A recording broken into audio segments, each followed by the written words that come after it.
First time ko lang naman kasi Commute? Dati kasi sinusundo nila ako eh. Bakit di ka nagmasundo? Mahal ang pamasahe. Magastos, no? Opo, makagastos. Kaya nga, yung iba, kaya sabi ko nga sa ibang pasahero ko, huwag na kayo magpasundo, doon na lang sa bus ng terminal kung saan kayo bababa. Oo, pwede Para naman po. Para hindi na kayo mamahalan ng pamasahe. Ang mahal. Kasi pag naisakay ko naman kayo, bago ko kayo iwan, nasa bus na kayo. Opo. O terminal na, hindi na kayo takot. Doon na lang kayo magpasundo sa ano. Ako susunduin lang ako ng masawa at saka ng anak ko eh. Doon na mismo sa terminal ng bus ng San Fernando. Yung usapan namin. Oo nga. Buti sana kung dami mo. Salamat. Buti sana kung dami mong pera. Ay, Kaya pwede kang magpa-sundo-sundo, Ay, oo, sana. arkila.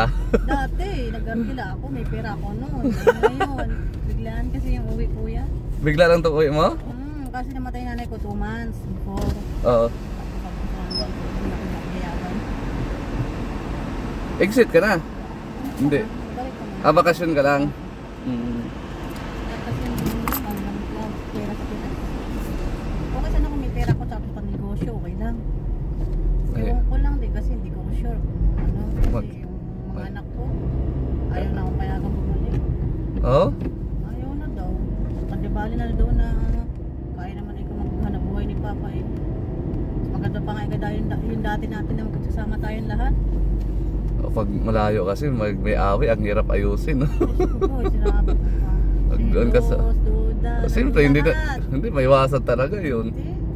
Kahit na wala kang ginagawang kalukuhan doon sa trabaho mo, sa asawa mo, iniisip pa rin, ganun pa rin.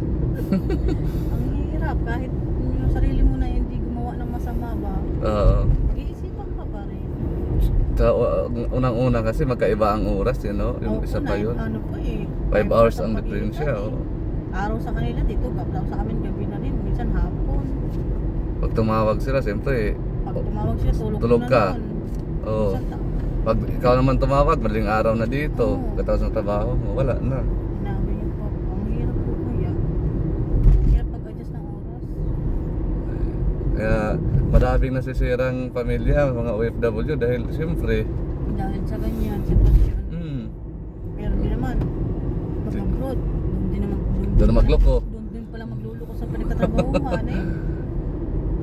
So, buti nga sa awa ng Diyos, hindi ko pa nagagawa yun. Mahal ko kasi mga anak ko, ang hirap kasi. Hindi, at saka hindi naman din nagloko yung asawa mo, bakit ka mag-ano-ano? Okay lang naman siya magloko kuya kasi hindi ko mabibigay yung gusto niya kasi malayo ako. Walang iya, okay lang magloko. Okay lang naman ako, pero okay lang ayoko kasi masira yung pamilya. Yung magloko. Kahit magloko siya, walang problema sa akin. Basta huwag lang niya papabayaan yung mga anak ko. Kaya okay lang magloko. Ako lang nagluloko, siya lang naman. Anis ako. Ewan ko sa asawa ko, pinag-usapan niya namin kung babalik pa ako. Sabi niya eh, malalaman natin pag uwi mo.